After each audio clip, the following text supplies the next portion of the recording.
ತಮಿಳು ನಟ ಮತ್ತು ಮುಖ್ಯಮಂತ್ರಿ ವಿಜಯ್ ಒಬ್ಬ ಜನಪ್ರಿಯ ನಟ. ಕರ್ನಾಟಕದಲ್ಲಿಯೂ ಅವರಿಗೆ ಹಲವಾರು ಅಭಿಮಾನಿಗಳಿದ್ದಾರೆ.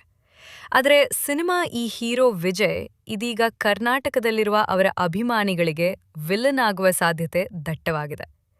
ಅವರ ಸಿನಿಮಾಗಳು ಬಿಡುಗಡೆಯಾದಾಗ ಕನ್ನಡಿಗ ಅಭಿಮಾನಿಗಳು ಕೂಡ ಸಂಭ್ರಮಿಸ್ತಾರೆ. ಆದರೆ ಈಗ ಅದೇ ವಿಜಯ್ ಕರ್ನಾಟಕದ ಮಹತ್ವಾಕಾಂಕ್ಷೆಯ ಮೇಕೆದಾಟು ಯೋಜನೆಗೆ ಅಡ್ಡಿಪಡಿಸುವ ಪ್ರಯತ್ನ ಮಾಡುತ್ತಿದ್ದಾರೆ ಎನ್ನುವ ಆರೋಪ ಕೇಳಿಬರುತ್ತಿದೆ. ಇದರಿಂದ ಹಲವಾರು ಅಭಿಮಾನಿಗಳಲ್ಲಿ ಈ ವಿಚಾರ ಬೇಸರ ಮೂಡಿಸಿದೆ. ನಟರನ್ನು ಇಷ್ಟಪಡುವುದು ಬೇರೆ, ರಾಜ್ಯದ ಹಿತಾಸಕ್ತಿಯನ್ನು ಕಾಪಾಡುವುದು ಬೇರೆ ಎಂಬ ಅಭಿಪ್ರಾಯವು ಸಾಮಾಜಿಕ ಜಾಲತಾಣಗಳಲ್ಲಿ ವ್ಯಕ್ತವಾಗುತ್ತಿದೆ. ಕನ್ನಡಿಗರು ಬೇರೆ ಭಾಷೆಯ ಕಲಾವಿದರನ್ನು ಗೌರವಿಸುವಷ್ಟು ತಮ್ಮ ನೆಲ, ನೀರು, ಭಾಷೆ ಮತ್ತು ಕನ್ನಡದ ಕಲಾವಿದರ ಮೇಲೂ ಅಭಿಮಾನ ಇಡಬೇಕು ಎನ್ನುವ ಚರ್ಚೆ ಜೋರಾಗಿದೆ. ಯಾಕಂದ್ರೆ ಸಿನಿಮಾ ಎಂಬುದು ಮನರಂಜನೆ, ಆದರೆ ನೀರು ಎಂಬುದು ಬದುಕಿನ ಪ್ರಶ್ನೆ. ಕುಡಿಯುವ ನೀರು, ರೈತರ ಬದುಕು ಮತ್ತು ರಾಜ್ಯದ ಅಭಿವೃದ್ಧಿ ವಿಚಾರ ಬಂದಾಗ ಕನ್ನಡಿಗರು ತಮ್ಮ ರಾಜ್ಯದ ಪರವಾಗಿ ನಿಲ್ಲಬೇಕು ಎನ್ನುವ ಅಭಿಪ್ರಾಯ ಬಲವಾಗಿ ಕೇಳಿಬರುತ್ತಿದೆ. ತಮಿಳುನಾಡಿನಲ್ಲಿ ದಳಪತಿ ವಿಜಯ್ ಮುಖ್ಯಮಂತ್ರಿಯಾಗಿದ್ದಾರೆ. ಕರ್ನಾಟಕದಲ್ಲಿ ಡಿ.ಕೆ. ಶಿವಕುಮಾರ್ ಮುಖ್ಯಮಂತ್ರಿ ಪಟ್ಟ ಅಲಂಕರಿಸಿದ್ದಾರೆ.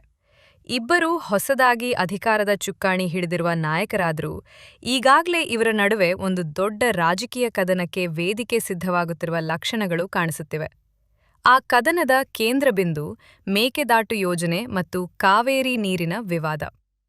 ಕರ್ನಾಟಕ ಮತ್ತು ತಮಿಳುನಾಡು ನಡುವೆ ಕಾವೇರಿ ವಿಚಾರದಲ್ಲಿ ಸಂಘರ್ಷ ಹೊಸದೇನಲ್ಲ. ದಶಕಗಳಿಂದಲೂ ಈ ವಿಚಾರ ಎರಡು ರಾಜ್ಯಗಳ ರಾಜಕೀಯದಲ್ಲಿ ಭಾವನಾತ್ಮಕ ವಿಷಯವಾಗಿಯೇ ಉಳಿದಿದೆ. ಆದರೆ ಕಳೆದ ಕೆಲವು ವರ್ಷಗಳಿಂದ ವಿವಾದ ಸ್ವಲ್ಪ ತಣ್ಣಗಾಗಿತ್ತು. ಇದೀಗ ಮತ್ತೆ ಮೇಕೆದಾಟು ಯೋಜನೆಯ ಮೂಲಕ ಕಾವೇರಿ ಕಿಚ್ಚು ಹೊತ್ತಿಕೊಳ್ಳುವ ಸಾಧ್ಯತೆ ಹೆಚ್ಚಾಗಿದೆ.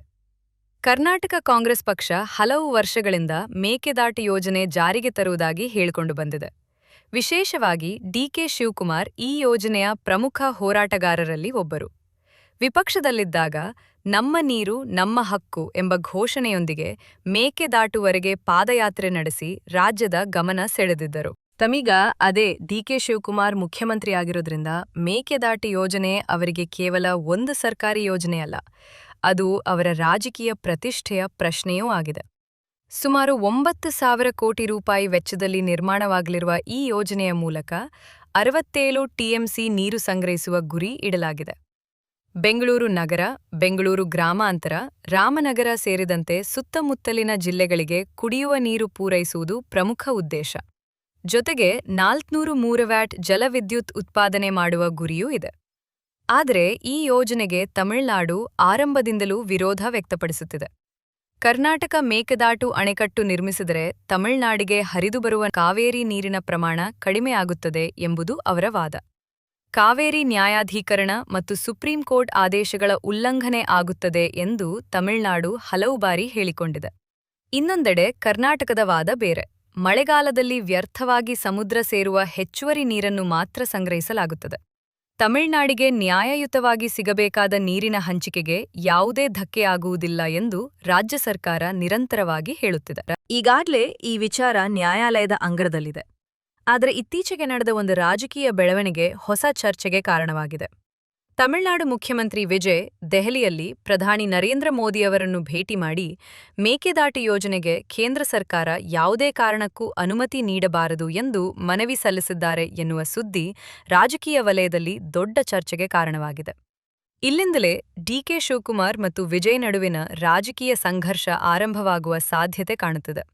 ಯಾಕಂದ್ರೆ ಕರ್ನಾಟಕದಲ್ಲಿ ಮುಖ್ಯಮಂತ್ರಿ ಆಗಿರುವ ಡಿ.ಕೆ. ಶಿವಕುಮಾರ್ ಮೇಕೆದಾಟು ಯೋಜನೆ ಜಾರಿಗೆ ತರುವ ಸಂಕಲ್ಪ ಮಾಡಿಕೊಂಡಿದ್ದಾರೆ. ಅತ್ತ ತಮಿಳುನಾಡಿನಲ್ಲಿ ಮುಖ್ಯಮಂತ್ರಿ ಆಗಿರುವ ವಿಜಯ್ ಯೋಜನೆಗೆ ತೀವ್ರ ವಿರೋಧ ವ್ಯಕ್ತಪಡಿಸುತ್ತಿದ್ದಾರೆ. ಹೀಗಾಗಿ ಇಬ್ಬರು ಹೊಸ ಮುಖ್ಯಮಂತ್ರಿಗಳ ಮೊದಲ ದೊಡ್ಡ ರಾಜಕೀಯ ಮುಖಾಮುಖಿ ಮೇಕೆದಾಟು ವಿಚಾರದಲ್ಲೇ ನಡೆಯುವ ಲಕ್ಷಣಗಳು ಗೋಚರಿಸುತ್ತಿವೆ. ಇದರಲ್ಲಿ ಮತ್ತೊಂದು ರಾಜಕೀಯ ಟ್ವಿಸ್ಟ್ ಕೂಡ ಇದೆ. ತಮಿಳುನಾಡಿನಲ್ಲಿ ಕಾಂಗ್ರೆಸ್ ಪಕ್ಷ ವಿಜಯ್ ನೇತೃತ್ವದ ಸರ್ಕಾರಕ್ಕೆ ಬೆಂಬಲ ನೀಡಿದೆ. ಆದರೆ ಕರ್ನಾಟಕದಲ್ಲಿ ಕಾಂಗ್ರೆಸ್ ಸರ್ಕಾರವೇ ಮೇಕೆದಾಟು ಯೋಜನೆ ಜಾರಿಗೆ ತರಲು ಮುಂದಾಗಿದೆ. ಒಂದು ಕಡೆ ಮೈತ್ರಿ, ಮತ್ತೊಂದು ಕಡೆ ನೀರಿನ ವಿವಾದ. ಹೀಗಾಗಿ ತಮಿಳುನಾಡು ಕಾಂಗ್ರೆಸ್ ನಾಯಕರು ಯಾವ ನಿಲುವು ತೆಗೆದುಕೊಳ್ಳುತ್ತಾರೆ ಎನ್ನುವ ಕುತೂಹಲವು ರಾಜಕೀಯ ವಲಯದಲ್ಲಿ ಮೂಡಿದೆ. ಈ ಹಿಂದೆ ಡಿ.ಕೆ. ಶಿವಕುಮಾರ್ ವಿಜಯ್ ರಾಜಕೀಯ ಭವಿಷ್ಯದ ಬಗ್ಗೆ ಅನುಮಾನ ವ್ಯಕ್ತಪಡಿಸಿದ್ದ ಸಂದರ್ಭಗಳೂ ಇದ್ದವು. ಆದರೆ ವಿಜಯ್ ಗೆಲುವಿನ ಬಳಿಕ ಅವರಿಗೆ ಕರೆ ಮಾಡಿ ಅಭಿನಂದನೆ ಸಲ್ಲಿಸಿದ್ದರು. ಈಗ ಪರಿಸ್ಥಿತಿ ಬದಲಾಗಿದೆ. ಸ್ನೇಹಪೂರ್ಣ ರಾಜಕೀಯ ಸಂಪರ್ಕಕ್ಕಿಂತ ರಾಜ್ಯದ ಹಿತಾಸಕ್ತಿ ದೊಡ್ಡದಾಗಿರುವ ಕಾರಣ ಇಬ್ಬರೂ ತಮ್ಮ ತಮ್ಮ ರಾಜ್ಯಗಳ ಪರವಾಗಿ ನಿಲ್ಲಲೇಬೇಕಾದ ಪರಿಸ್ಥಿತಿ ನಿರ್ಮಾಣವಾಗಿದೆ. ತಮಿಳುನಾಡಿನಲ್ಲಿ ಕಾವೇರಿ ವಿಚಾರವನ್ನು ರಾಜಕೀಯವಾಗಿ ಬಳಸಿಕೊಳ್ಳುವುದು ಹೊಸದೇನಲ್ಲ. ಈ ಹಿಂದೆ ಹಲವು ನಾಯಕರು ಅದೇ ಮಾರ್ಗ ಅನುಸರಿಸಿದ್ದಾರೆ. ಇದೀಗ ವಿಜಯ್ ಕೂಡ ಅದೇ ಹಾದಿಯಲ್ಲಿ ಸಾಗುತ್ತಿದ್ದಾರೆ ಎನ್ನುವ ಆರೋಪ ಕರ್ನಾಟಕದಲ್ಲಿ ಕೇಳಿಬರುತ್ತಿದೆ. ತಮ್ಮ ರಾಜ್ಯದ ಜನರ ಬೆಂಬಲ ಉಳಿಸಿಕೊಳ್ಳಲು ಮೇಕೆದಾಟು ವಿರೋಧವನ್ನು ರಾಜಕೀಯ ಅಸ್ತ್ರವನ್ನಾಗಿ ಬಳಸುತ್ತಿದ್ದಾರೆ ಎಂಬ ವಿಶ್ಲೇಷಣೆಯೂ ನಡೆಯುತ್ತಿದೆ. ಒಟ್ಟಾರೆ ನೋಡಿದರೆ ಮೇಕೆದಾಟು ಯೋಜನೆ ಕೇವಲ ನೀರಿನ ಯೋಜನೆಯಾಗಿ ಉಳಿದಿಲ್ಲ. ಅದು ಈಗ ಕರ್ನಾಟಕ ಮತ್ತು ತಮಿಳುನಾಡಿನ ರಾಜಕೀಯ ಪ್ರತಿಷ್ಠೆಯ ಕದನವಾಗಿ ರೂಪುಗೊಳ್ಳುತ್ತಿದೆ.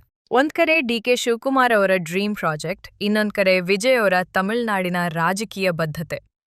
ಇಬ್ರೂ ಹಿಂದೆ ಸರಿಯುವ ಲಕ್ಷಣಗಳು ಕಾಣಿಸುತ್ತಿಲ್ಲ. ಹೀಗಾಗಿ ಮುಂದಿನ ದಿನಗಳಲ್ಲಿ ಮೇಕೆದಾಟು ವಿಚಾರ ಮತ್ತೆ ದಕ್ಷಿಣ ಭಾರತದ ರಾಜಕೀಯದ ಅತ್ಯಂತ ದೊಡ್ಡ ಚರ್ಚೆಯಾಗಿ ಮಾರ್ಪಡುವ ಸಾಧ್ಯತೆ ದಟ್ಟವಾಗಿದೆ.